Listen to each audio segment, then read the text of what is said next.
Police বাহিনীতে ওনার পরবর্তী IGP কে হবেন এই নিয়ে একটা গ্রুপিং লবিং সৃষ্টি হয়েছিল, বিশেষত এটা গোপালগঞ্জ কেন্দ্রিক যারা অফিসার ছিলেন তাদের মধ্যে।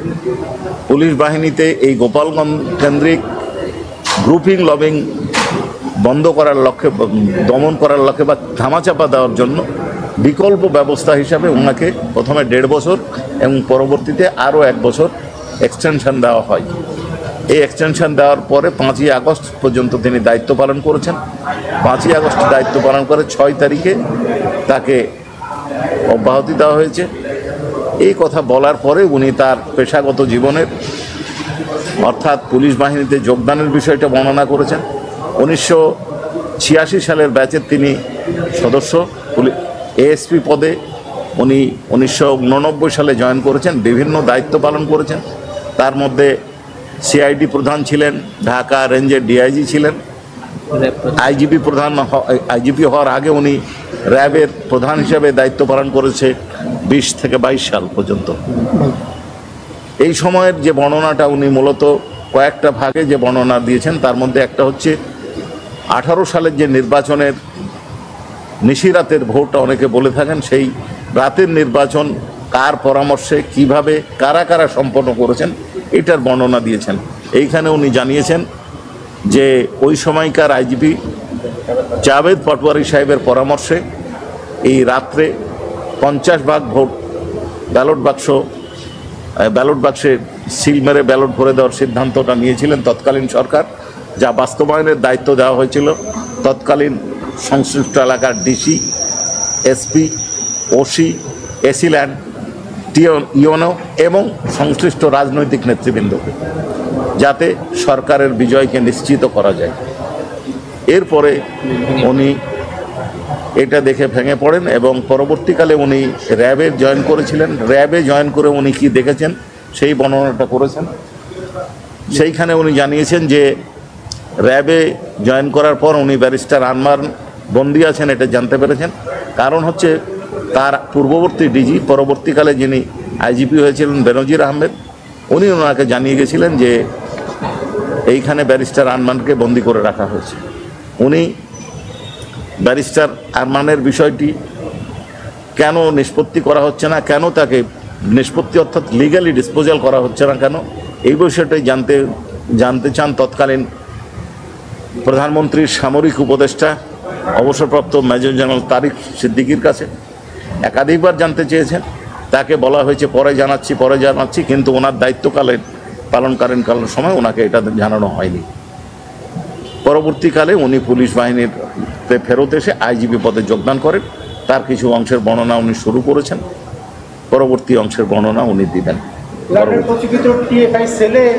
প্রধানমন্ত্রীর কার্যালয় থেকে তালিকা পাঠানো হতো এবং সেই তালিকার ভিত্তিতে নির্যাতন চালানো হতো, কেউ মারাও যেত, সেই তথ্যগুলো এসেছিল। জি এইখানে টিএফআই সেলের নির্যাতন কিভাবে করা হতো, কারা উঠিয়ে নিয়ে আসতো, কাকে উঠিয়ে নিয়ে আসা হতো, এইটা কিভাবে নির্ধারিত হতো এটা বলেছেন উনি যে এটা মূলত প্রধানমন্ত্রীর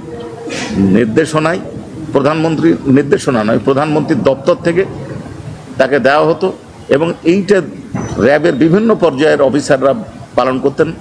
অ্যাপস এবং ডিজি ইন্ট এনারা পালন করতেন।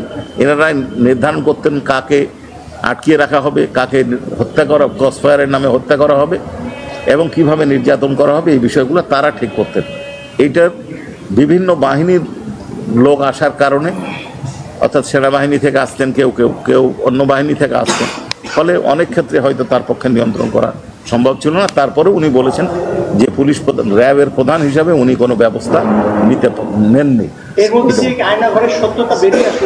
আচ্ছা, এখনো আয়নাঘরের কথাটা উনি বলেননি, গোপন বন্দিশালার কথাটা বলেছেন। আয়নাঘরের বিষয়টি আছে বা নাই এই বিষয়টি বা কি বলবেন, এটা আয়নাঘরের অস্তিত্ব সম্পর্কে আপনাদের কাছে আমরা প্রথম অবহিত হয়েছি, আপনাদের মতন সাংবাদিকদের কাছে।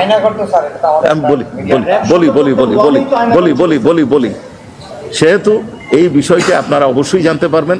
আশা করা যায় ওনার বক্তব্য যখন জবানবন্দি শেষ হবে তখন তখন পূর্ণাঙ্গ তথ্য আপনাদের সামনে আসবে। মুখ্য মহানগর হাকিম আদালতে যে জবানবন্দি দিয়েছেন এর বাইরে এখন পর্যন্ত নতুন কিছু কোনো তথ্য দিয়েছেন? উনি মুখ্য মহানগর হাকিমে আদালতে যে জবানবন্দি, এই স্বীকারোক্তিমূলক জবানবন্দি দিয়েছেন সেই অনুযায়ী বক্তব্য দিচ্ছেন। ছোটোখাটো কিছু পার্থক্য হয়তো আছে, নতুন হয়তো কোনো জায়গায় ডিজি অ্যাপস নামটা বলেননি, নামটা বলেছেন এখানে, এই ধরনের মাইনর কিছু বিষয় আছে। নতুন তথ্য জি একটু বলি, বাকি বক্তব্য আমার ফ্রেন্ড, আমার প্রসিকিউটর তামিম দিবেন। আমার তার আগে একটা প্রশ্ন আছে, একসাথে দিয়েন। সেটা হচ্ছে এখন পর্যন্ত বর্ণনায় ব্যক্তিগতভাবে উনি কোনো অপরাধের সাথে জড়িত সেই বিষয়টি উনি ওনার আসছে কিনা, বিষয়টা। আচ্ছা, উনি ব্যক্তিগতভাবে অপরাধে জড়িত কিনা এই বিষয়টা বুঝতে হলে আমাদেরকে আইনের বিষয়টা জানতে হবে। আইনের বিষয় আমাদের আইনে, যদিও এটা আর্গুমেন্টে জানা না, কমান্ড রেসপন্সিবিলিটি বিষয়টা কি, সেটা হচ্ছে যে কোনো ব্যক্তি দায়িত্বে আছেন, উনি ব্যবস্থা নিলেন না, নিতে পারলেন না, এটাও একটা অপরাধ। বাকি বিষয় আপনারা বিবেচনা করবেন, বাকিটা তো আমি।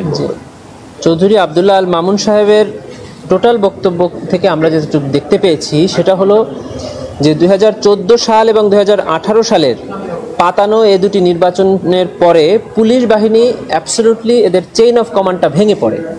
উনি র্যাব প্রধান, উনি সিআইডি প্রধান, উনি ঢাকা রেঞ্জের ডিআইজি এবং আইজিপি থাকা সত্ত্বেও উনি কেন ওনার সাবঅর্ডিনেটদেরকে কন্ট্রোল করতে পারতেন না, উনি সেই বর্ণনাটাই মূলত দিয়েছেন।